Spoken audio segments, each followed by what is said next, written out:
মানবিকতার মুখোশ ছিঁড়ে বেরিয়ে এসেছে এক অন্ধকার বাস্তবতা, যেখানে এক টুকরো রুটির বিনিময়ে দিতে হয়েছে গোটা শরীর।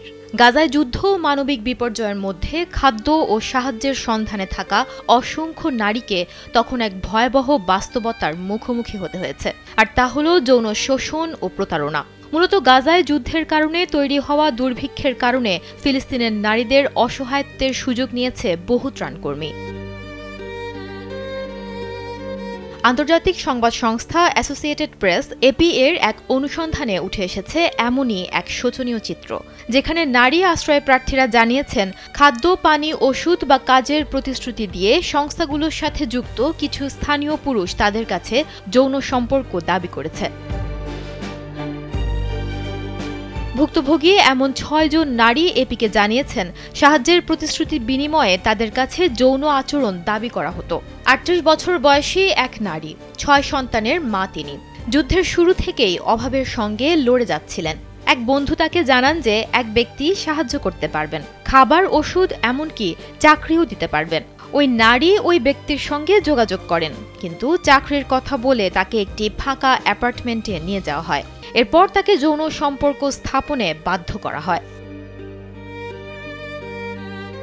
শুধুমাত্র কিছু সাহায্যের আশায় অসহায় ওই নারী পরিস্থিতির সঙ্গে মানিয়ে নিতে বাধ্য হন। এর ফলে তিনি পান মাত্র $30, পাননি কোনো স্থায়ী চাকরি বা স্থায়ী কোনো সাহায্য। আরেক নারী বলেন, এক ব্যক্তি যিনি তাকে চাকরির প্রতিশ্রুতি দিয়েছিলেন পরবর্তীতে তাকে UNRWA-তে ৬ মাসের কাজ পাইয়ে দেন, তবে সেটা তাদের যৌন সম্পর্কের ঘটনার পর। তিনি এই ঘটনার কোনো অভিযোগ করেননি, কারণ কেউই তা বিশ্বাস করবে না, বরং বলবে তিনি চাকরির জন্যই মিথ্যা কথা বলছেন।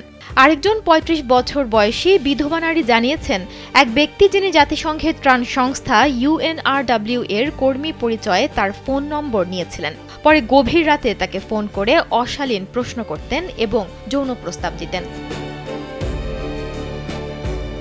মনোবিজ্ঞানী ও মানবাধিকার কর্মীরা বলছেন, যুদ্ধ, দারিদ্র্য ও বাস্তুচ্যুতির মতো পরিস্থিতিতে এমন শোষণ নতুন নয়।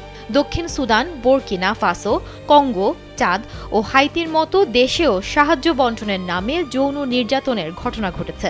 হিউম্যান রাইটস ওয়াচের নারী অধিকার বিভাগীয় সহযোগী পরিচালক হিদারবার বলেন, মানবিক সংকট মানুষের নানা দিক থেকে দুর্বলতা বাড়ায়। যৌন হিংসা তার একটি ভয়াবহ ফলাফল।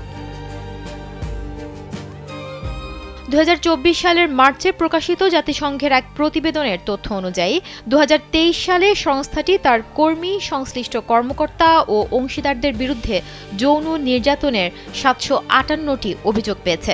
মনোবিজ্ঞানীদের মতে, যুদ্ধের আগে বছরে ১-২টি এমন ঘটনার রিপোর্ট হতো, এখন তা বহু গুণে বেড়েছে। সুমনা মুস্তফা, কালবেলা।